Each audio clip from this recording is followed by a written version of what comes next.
decided to become a cinematographer probably in film school. I mean, I've been interested in photography for a long time. I remember my dad put a camera in my hands the first time I was 5 years old. And already I was interested in photography. As a kid, they gave me like this really cheap Kodak camera that I could just snap and shoot with. But he also taught me how to use his big 35mm still camera, and I was super enthralled with it already as a kid. And then in high school, I studied photography, and after that, I studied film. And in my film studies, I was passionate about film, so I wasn't sure if I wanted to direct or be a cinematographer. But I decided to basically do both. But I concentrated more on cinematography for many years, because it's probably my first passion that led me to film. But I've also studied acting when I was a teenager and a young adult. So there's lots of aspects of filmmaking that really interest me. I didn't decide to pursue a career as an actress, and I'm happy I didn't do that, but I do like working with actors as when I do direct. So, well, I remember when I was 17, I was very inspired when I discovered André Turpin, who's a French-Canadian cinematographer, but he's also a director. He's done both. He's directed a bunch of feature films and has shot many more. But basically, just to have an example of the fact that it can be done to direct and be a cinematographer was very inspirational for me. I think that's basically where I got the idea that it could be achieved, basically. That I know I'm not the only one, though.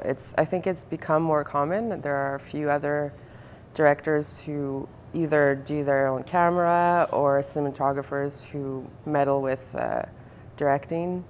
Of course, right now, off the top of my head, I can only think of a few. Who else is there? Well,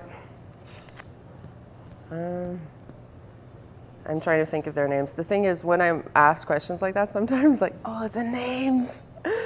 Who else does that? But anyway, André Turpin is a great example, but there are many others. It's just that right now my mind is blank.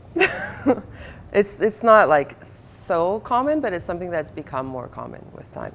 I actually think it's a great, this is not a correct English phrase, but you'll know what I mean. It's a richness. I don't know if you can really say that, but it's definitely something that gives me an edge when I work as a cinematographer, because I can really relate to the director. I know how it feels to have the whole weight of the film on your shoulders, and I can really step in and help when they're not sure about how to shoot a scene or anyways, I've noticed that what it does is that often I really become the right hand of the director.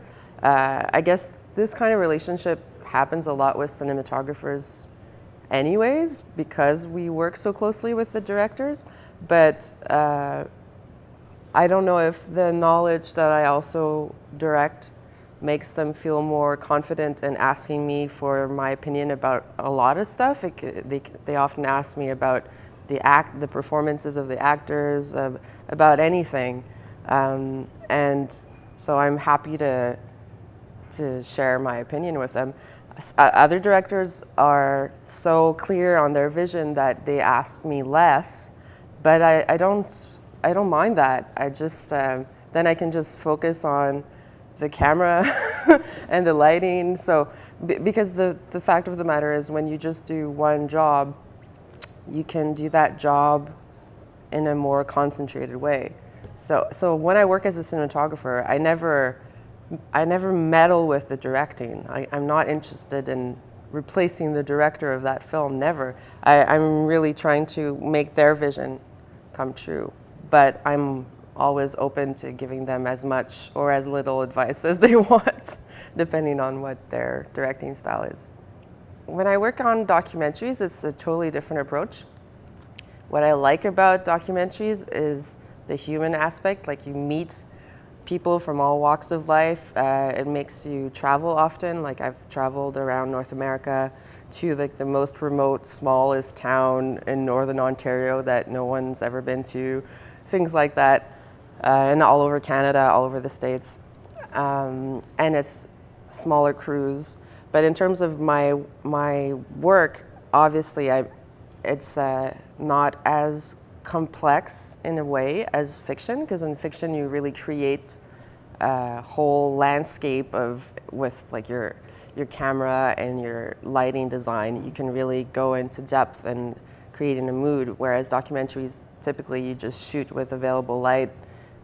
Sometimes we can supplement, and we do, like we'll add a bit of light if there's not enough light to film, but it's not as detailed. It has to be more organic, and you have to be quick on your feet. But it's helped me though in fiction, because once you work on documentary films, and you have to be really connected to what's happening to not miss important events, I guess, because you're shooting real life. So you could be shooting 24 hours a day on a documentary if you let yourself, or if you stop sleeping. So every time I've worked on a documentary film, like the camera's right there, and you miss moments anyways. You're human. There's no way that your camera could always be shooting. Like sometimes you're changing batteries, or you're changing cassettes in the times that we use cassettes. Now it's media cards, whatever, it's the same thing.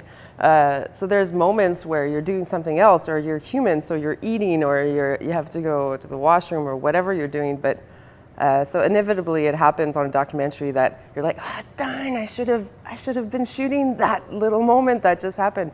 But it also makes you really attuned to what's happening, and trying to find interesting moments and creating a narrative in your head, because that's the thing about documentaries. There's no story written yet. There's a subject, but you don't know what's going to happen. So that helps me when I shoot fiction, when I do handheld work, and makes me, I guess, more used to trying to find what's interesting in the moment, where the camera should be, things like that. Higglypiggly Pop was a film directed by Maciek Szczerbowski and Chris Lavis. It was a really exciting project that was produced by Spike Jonze, and I'm a huge fan of Spike Jonze, so it was a thrill to work on that shoot. And the thing about working with Chris and Maciek is they come from stop motion animation background, and so they're used to doing everything themselves and really controlling everything, and they have a very specific vision. So they came to me with a very specific vision, and we were working with puppets, but live action puppets. And there was also some human beings. So there was one character who's a maid, and she's an actress, but all the other characters were puppets. Sometimes that needed many puppeteers, because we shot it live action. So this is not stop motion animation. There are a few scenes that were stop motion, but a lot of it was shot on a green screen. So we could then shoot the miniatures, which we built. So we built not I, but the art department built a really fabulous set that was maybe this high. The buildings were all this high to look like, it was sort of inspired by Brooklyn, but you don't really know exactly. Somewhere in the States, long ago, like in the early 1900s, approximately. And but we also had some sets that were to scale, like human scale. So it was a mixture of both. And working with puppets, live action puppets, is very different than working with humans. Because first of all, you have to hide the puppeteers whenever possible. So we have to literally make a hole in the set, and then the puppeteers would be underneath the set. And for each shot, so for each camera position was very specific, and then we'd literally carve a hole in the set just before the shot. Then the puppeteer would go underneath, I'd frame, fix the lighting, and then we'd shoot. And when that shot's done, we have to cover up the hole again. So the carpenter's always on standby. But the other really interesting thing about that project was Maciek and Chris really encouraged me to find non-traditional lighting effects. They're like, forget what you usually do on your other films or what's lighting, film lighting people usually do. We want you to come up with your own tricks. I'm like, really? Okay, cool. So that was a really big challenge and really fun challenge. So I did crazy things like look through my wardrobe to find all my old sequin tops and dresses that I don't wear anymore, and then I would string them together and make this weird reflexive sequin board to do a fun reflective effect. I also got my one of my grips to come in on the weekend to help me build some device made of wood that would turn with like light bulbs on it. Yeah, so all these weird contraptions that we built. It was really fun, actually, very stimulating. It was hard work. It was a very challenging project, but it was for sure something you don't forget. When I worked with Xavier Dolan on I Killed My Mother, that was the first time I was working with him, and I didn't know him before that. He approached me, and he was really young at the time. Not that he's old now, but I think he was 19 years old when we met, or he was 18 or 19. And he had approached at least 3 other cinematographers before he approached me, and no one wanted to embark on the journey with him. And I mean, I have to say, to be fair to the cinematographers that said no, I understand why they said no, because it was scary, because it was this young director who had never directed anything, and they only had $150,000 to do his feature film, to do the actual shooting.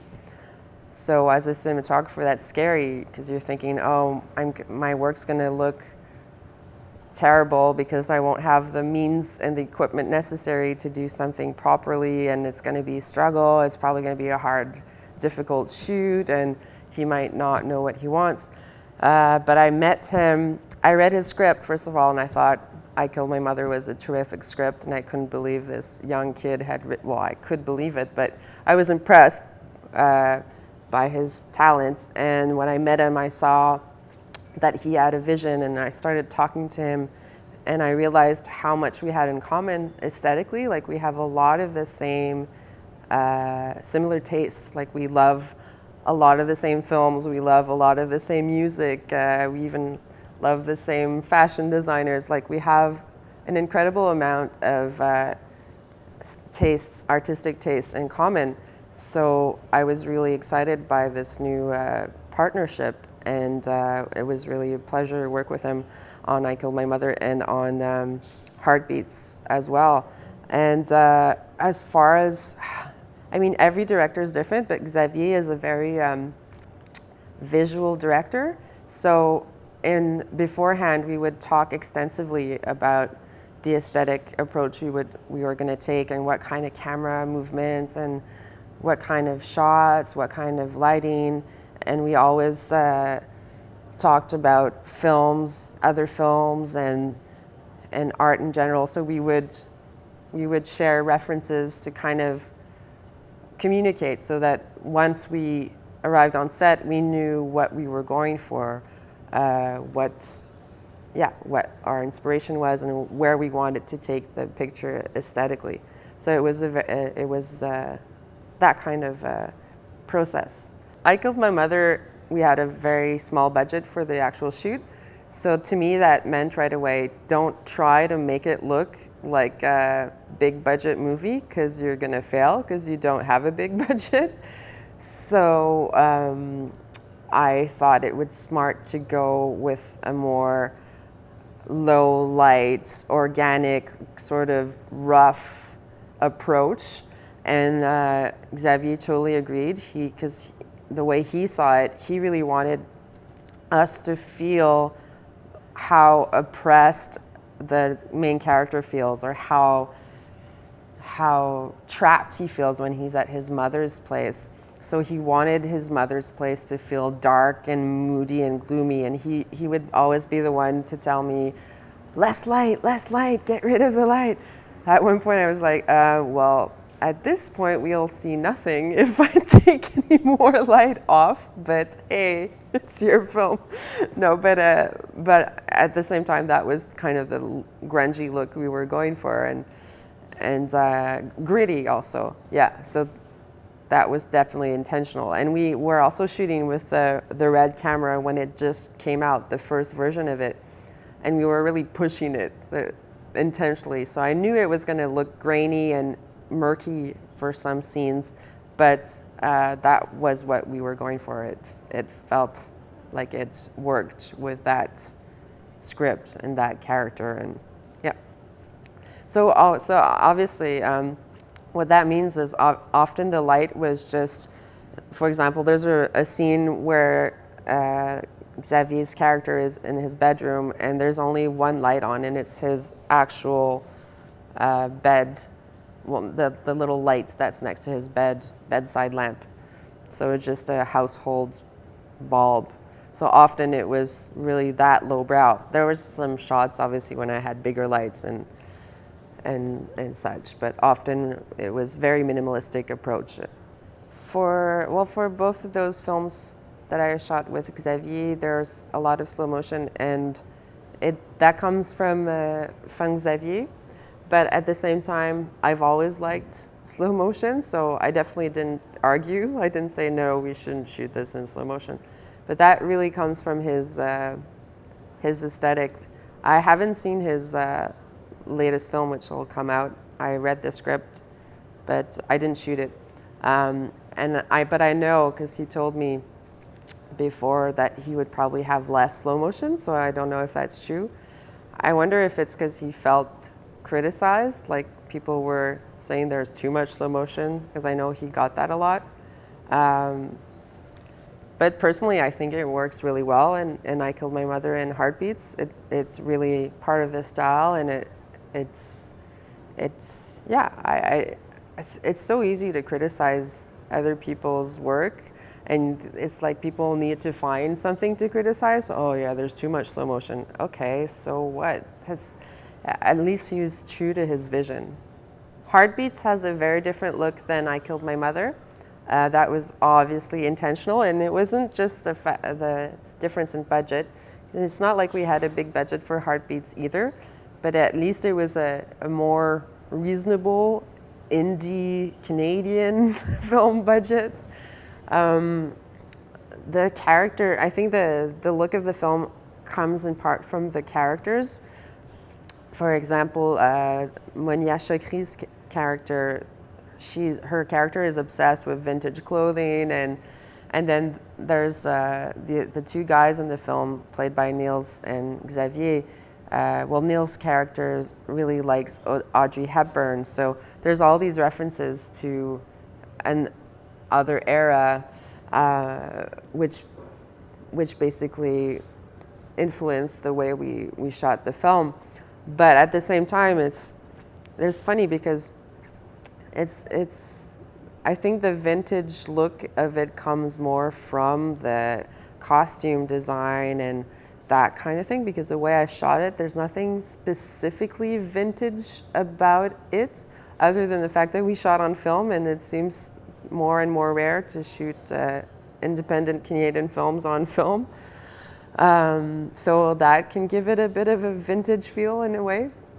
But if not, it was very kind of natural lighting often, except for the stylized sex scenes, which had like red, blue, yellow, green. That does feel vintage, because to me, personally, it reminds me, oops, sorry, that's the microphone. Personally, it reminds me of Godard films or films in the 60s, where that was more common thing to do, play with color to that point. But yeah, so it's a fun, eclectic look, I guess. It's not just vintage, and it comes very much from Xavier's imagination, of course, because like I said, he's a very visual director, so I can't take, well, I can take some credit because I was a cinematographer, but it is just me trying to make his vision come true, because he is very visual director. He's got the, like, for example, and you see it in his films, I think it's pretty obvious, like the scene where there's marshmallows falling from the sky. Like, as a cinematographer, you're not the one who's gonna say, oh, I think in this scene there should be marshmallows coming down from the sky. That's the director, and just to have a thought like that shows how visual a director he is, because that makes for a really fun shot. So that's just a random example, but yeah, it gives a little aperçu, or a little glimpse of Xavier's visual imagination. I'm the first person to be critical of my own work. Like, there's always things that I'm unhappy with, that I wish I could have done better. But in terms of my work on Xavier's film, especially on Heartbeats, like, there's so many shots or scenes that I'm really happy with. It was very fun visual experience to work on that film. As far as to point fingers on what I influenced specifically, it's a very hard thing because it happens in a very organic way. But like, I remember that, especially on I Killed My Mother, I remember that a few times I would make suggestions to make sure that there was more coherence in the style. Because, for example, there's early on in the film, well, I'm not sure if it's that early in the film, but at some point in the film there's a shot where the character's framed like this on purpose. So typically when you shoot this kind of close-up, you'll shoot it with space where the person's looking, but we did the opposite on purpose, and this was Xavier's idea to do that in that scene, but then it wasn't coming back, it wasn't coming up again, and I just thought that it would make for a much more coherent style if we use that same style again in the film for a few other scenes, and Xavier agreed. So that's an example, a direct example that I remember stepping in and trying to influence the style so that it's more coherent. But I'm sure there's other moments, well, especially when the camera's handheld, and we did a lot of handheld camera, especially in Heartbeats. So when the camera's handheld, I'm just going organically, trying to, so I decide to go close up on the hand at that specific moment and follow to the face, or so all that, that's where you see my voice the most, I guess, when the camera's moving, or but even more so when it's handheld. Although, you know, that depends, because I know there's a scene where in Heartbeats the three characters are in a kitchen, and one of them's reading a newspaper and they're smoking. And for that scene, Xavier wanted me to do a lot of swish pans. So that's not me saying, ooh, I think I should do swish pans. That's Xavier wanting me to do that at that moment. But for others, yeah, so I'm kind of talking all in not circles, but because it's a hard thing to define, but definitely I don't want to take more credit than I deserve. So I don't want to say stuff randomly, so that's why I chose specific examples that I actually remember. But my memory is always weird and blurry. It's so intense of an experience when you're shooting a film that it's not like I remember every single detail. But what I can say is that what I like the most about my work with Xavier comes from the fact that I have so much aesthetic tastes in common with him, so many things that we both love. So that's why when we worked together, I felt it was very, well, a very nice partnership, because there's never a moment where I'd be framing something and he would say, oh, that's ugly. Or if he said that, which I don't remember him saying, but let's say he would have said that, I would have been thinking the same thing in my head. So we were a really good match aesthetically, creatively.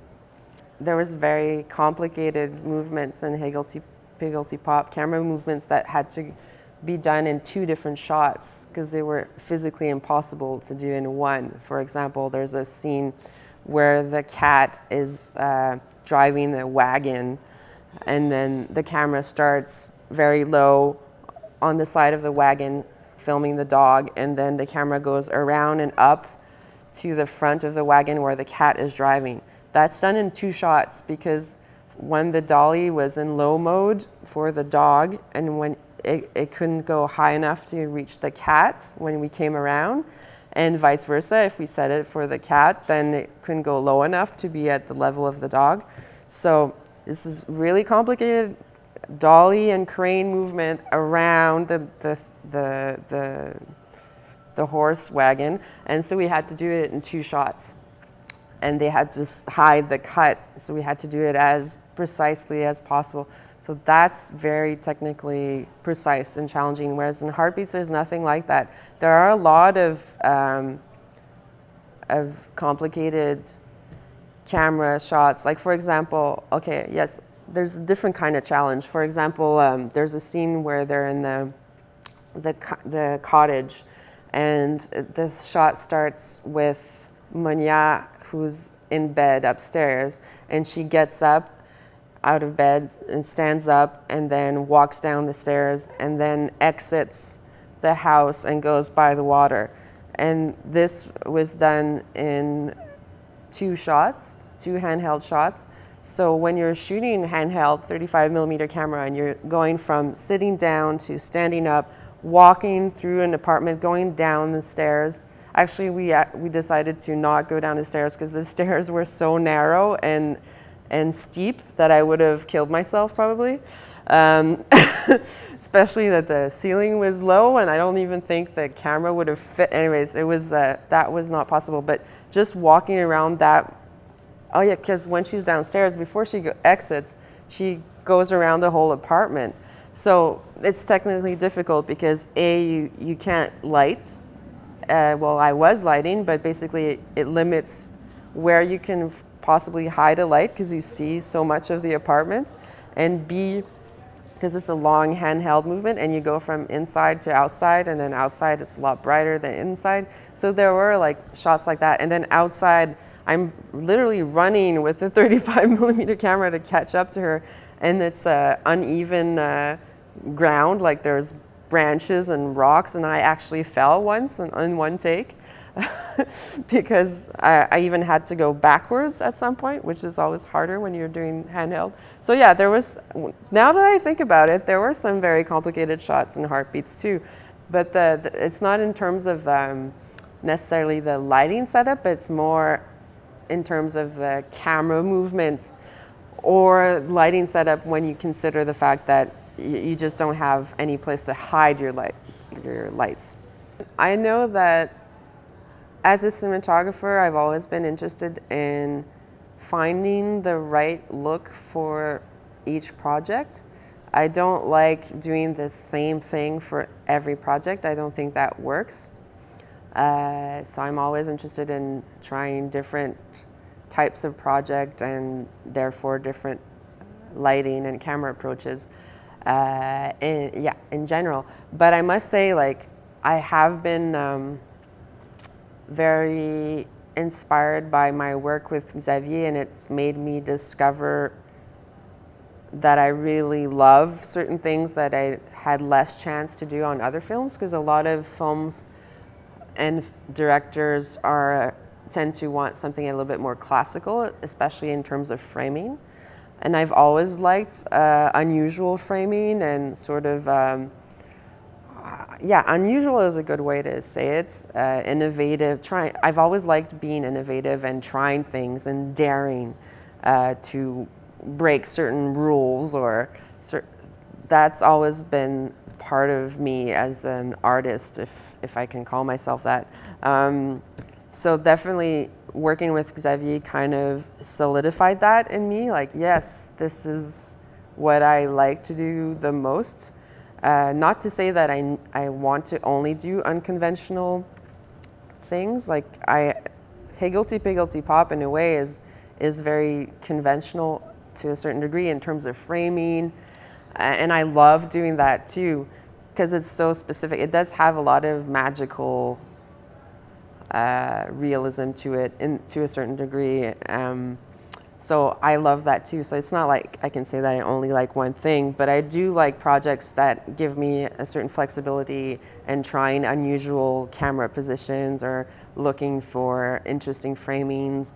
I love having a lot of headroom for certain, but again, it's really for certain things because it doesn't work for all projects. It's not like I always show up on set and say, okay, can we have like the character really at the bottom and have all this headroom at the top? It doesn't work for every project, and really one thing that's really important to me is to always be trying to get better and researching things and trying different things and applying different aesthetics is always one of the things that makes me passionate about my work. It's really interesting to just try to come up with what's the best visual approach for that project.